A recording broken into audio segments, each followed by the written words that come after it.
Hello, I wanted to show you all something that I really like about being able to convert embroidery files into different formats. I know that some of you are also digitizers, and I've been using PE Design for a long time. And when I bought a new software, I also bought Hatch Embroidery, and I wanted to show you the difference in converting those files in the different programs.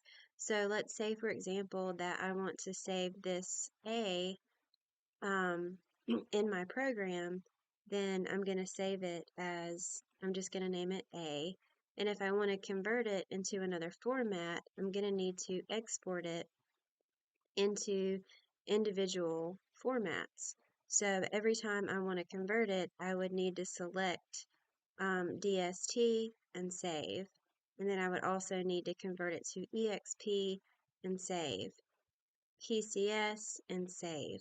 However, one thing I do like about Hatch, because they both have pros and cons, is that when I want to export a file in Hatch to different file formats, I can do that in one simple step. So if I want to save this design, I'm just going to save it into a folder as ABC, just for my example.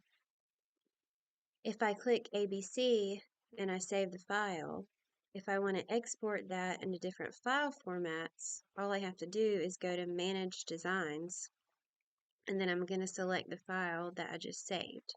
So for me, it's going to be ABC. I'm going to select that file, and I'm going to convert.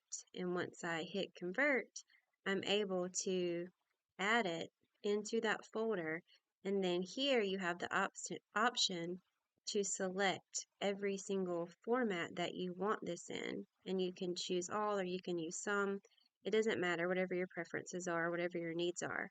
And then you're simply going to hit convert, and that's going to convert that file for you into the multiple formats, but it does it in much easier steps. Hope this helps.